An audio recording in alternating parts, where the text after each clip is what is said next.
every seller wants this. Even though it may feel uncomfortable to us to actually make the calls, believe it or not, every seller wants that activity. And it's going to really stand you out.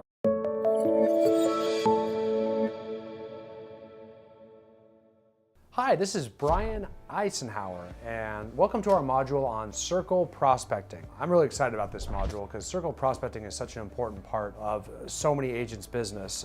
It gets used a lot with real estate teams as well too, where a lot of the agents on the team will circle prospect, and solo agents, of course, it's a great source of business for them as well too. In a nutshell, the reason it's called circle prospecting is we typically have a listing in the middle of a map, and then we actually prospect to all the homes in a circle within the listing. And that's why circle prospecting is called circle prospecting, because typically when you're on MLS or any online contact information site, you have a map and you can do a map search in a radius. So we call all the properties in a circle around it.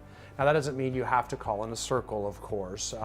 We just want to call neighbors around a listing. So if you've got a neighborhood that's square shaped and all the homes in that square are the same price and size, and the neighborhood has a name, I would certainly just call it in that rectangle or square. Understand though, we're always calling to search for prospective clients. People looking to sell the home. That's the goal of circle prospecting. There will be lots of other goals that I'm going to tell you, but the ultimate goal for every one of these touches is to get the listing of the person we're calling, or at least help them buy a home or help them with a client they refer us to. That's number one.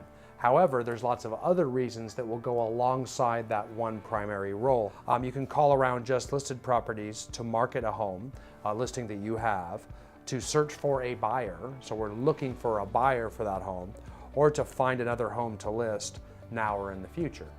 So that's great for calling around listed properties. You can actually call around expired listings too, right? So if you've got an expired listing, you're going to ask for local feedback on what caused the home not to sell, search for a buyer, find another home to list either now or in the future. And you can also call around just sold and pending listings like I talked about as well. Of course, you can also call around open houses to market that open house to try to get neighbors to come as well. I don't have that one on there. You can also call around a neighborhood to invite neighbors. Oh, I do have it on here, to an open house to find a buyer.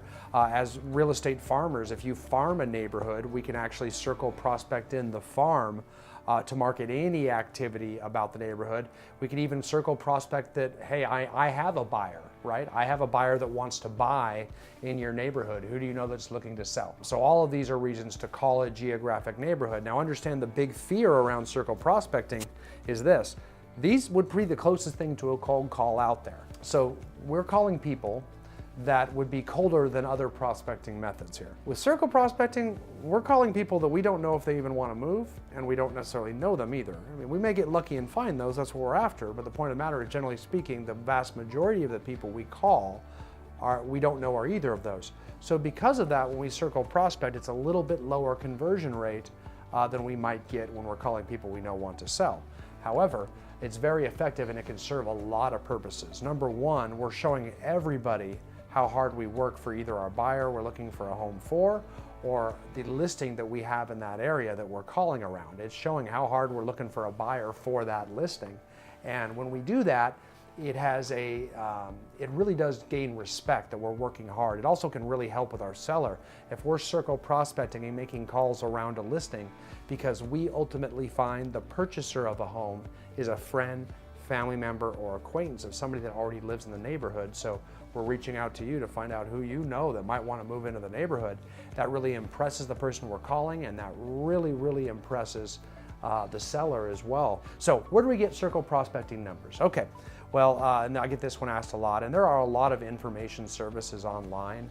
Again, I'm not going to give you the specific names, but if you go into Google, it's very easy to figure it out. And the reason I'm not going to give you names is not because I'm hiding the information from you. It's because websites and services go in and out of style, and we really want these materials to be timeless. So the people we used to refer people to a year ago are not the same people that our coaches refer to today. So they change a lot. And they also better services in different parts of North America than others, different states, different areas, different countries. So it really depends on where you live too, and that's why I do recommend getting an ICC coach for all reasons to help you walk through these systems.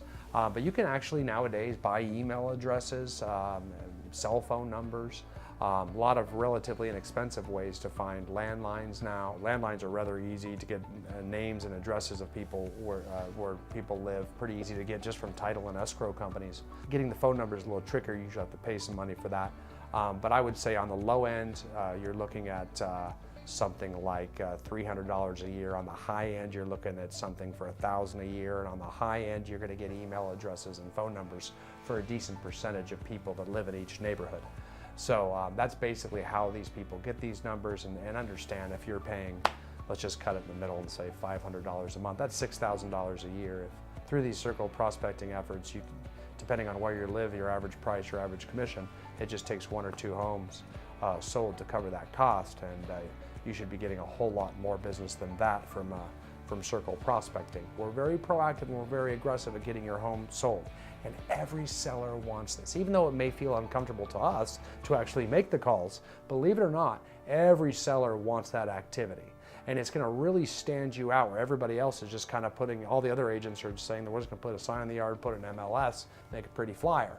You're actually showing proactive activity, and that really sets you apart, and most sellers really, really want that when their house comes up for sale. One of the things I really want to make sure it's important that we touch on is door knocking, because door knocking has a very high conversion rate of all the circle prospecting methods. However, it is kind of slow, right?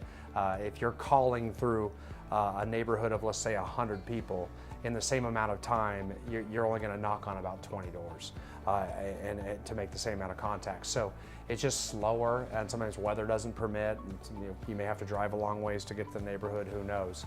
But boy, does it work well. So you can circle prospect in the same way. You can circle prospect with the exact same scripts when you door knock, for just listed, for open houses, especially when you're looking for a buyer. If you've got a buyer that's looking in a particular neighborhood but there's no inventory and nothing meets their needs, that's a great reason to get out there and circle prospect. Yes, we are looking for a home for the buyer, but boy oh boy is a great reason to reach out by mailer, by email, by door knocking, and by phone call. And oftentimes circle prospecting will turn into geographic farming because we make so many contacts. If we're able to get a second listing before the first listing sign is down, now we've got a lot to talk about, right?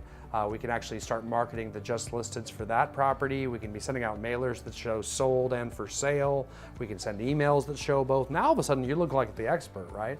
And we can actually, we know this sign's gonna stay up a little bit longer, so we can stay in that neighborhood longer, running our circle prospecting machine all the way to just sold.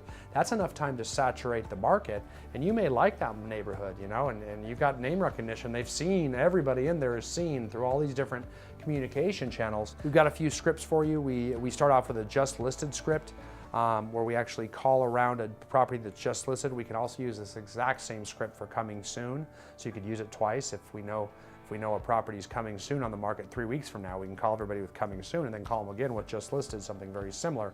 So you get another opportunity to make calls that way. Then you can see our just listed, our just sold or sale pending script in there as well too.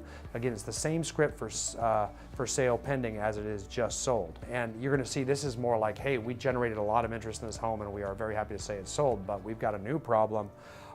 We are looking for more buyers now.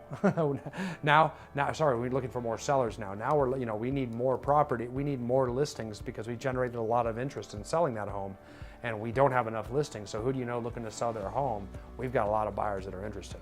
So we kind of switch once that property goes under contract with a sale pending, under contract, or just sold. Call all the same concept, just calling for different reasons. Again, we list your hot real estate market script for you in your materials as well. I think we just covered that for you.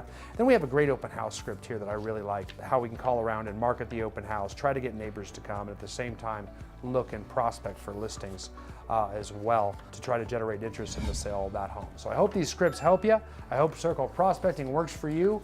I know it's worked for so many decades, and I have coached and trained this for a very, very long time. And it's a big source of business for a lot of my clients over the course of the year, whether it's solo agents or big real estate teams alike.